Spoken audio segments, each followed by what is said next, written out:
Hi, everybody, and welcome to TGCS. My name is Tim Gallagher, and today we are going to be discussing AP Computer Science A, Topic 4.8, ArrayList Methods. And in this first of three videos, we'll develop code used to declare and instantiate ArrayList objects. All right, let's get started. So first, what is an ArrayList? Well, an ArrayList is a class in Java. It's in the Java util library. It's an object that we're going to use as a data structure, kind of like an array, but it uses methods to access and manipulate our items rather than our square bracket notation like we learned in the last unit. Now, ArrayList objects are dynamic in size, meaning that the class maintains a value for keeping track of how many elements you actually have in this data structure. So we don't have to worry about a fixed length like we did with arrays. And as with arrays, we do need to specify the type of objects that we want to store in the array list when we declare an array list. So let's do a quick rundown of the differences between arrays versus array lists. So arrays can contain either primitive objects or primitive types or objects. However, array lists can only contain objects. So that means if we want to include integers or doubles or booleans, we're going to have to use the wrapper classes that we learned about earlier in Unit 4 for our numerical values. Arrays, as we mentioned, are fixed length when we declare those arrays. However, array lists are dynamic in size. So this could be based on the number of elements that we currently have. Arrays use square brackets to indicate what element of the array that we're currently referencing or accessing or visiting, while array lists use accessor methods and mutator methods on the individual element locations of the data structure. For assignments, we use an equal sign to put a value into an array. However, we're going to use mutator methods to assign values inside the array list. And finally, there's going to be a dot length for arrays that we use to retrieve the length of an array, which is fixed. However, array lists use a dot size method, and that tells us the number of elements currently in the array list, and that can change as the array list is manipulated. So let's talk about declaring and creating array lists. So here's what that looks like. We have an array list of strings, and notice that we're going to use the angle brackets here to denote what type of object we have in our array list.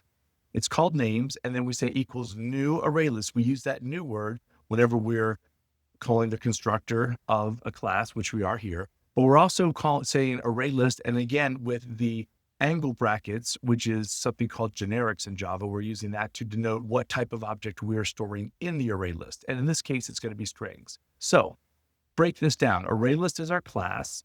In the angle brackets, we have the type of objects that this array list is going to hold. We have the name of the array list, called names in this case. We call the constructor by saying new array list. And then again, in the angle brackets, we put the type of objects that this array list is going to hold. Here's another example. We could have an array list of doubles. Remember, we can't have simple primitive types in our array list. So notice I used a capital D double class to declare this as an array list of numbers. Now, when we do this, we are using a double class because it can only hold objects. However, because of a attribute of Java called autoboxing, we really don't need about converting from a double object to a double primitive type. Java takes care of that for us when we use these objects in our code. All right, so let's look at an example. Here, I'm going to write some code. I'm going to use an array list. So I have to import the ArrayList class by saying import java.util.ArrayList. So now here I have the beginnings of my program called ArrayList tester, my public static void main string args. And now let's declare and construct some array list. Notice I have an array list of strings called myList equals new array list of strings. Notice string is in there twice, both times within the angle brackets. Here's an example of creating an array of integers. Array list integer my numbers or equals new array list, again, of integers. Also, because we are calling the constructors, don't forget to put the open close parentheses at the end because that is a call to the constructor. And finally, here's an array list of doubles called decimal values, which is a new array list of doubles as well.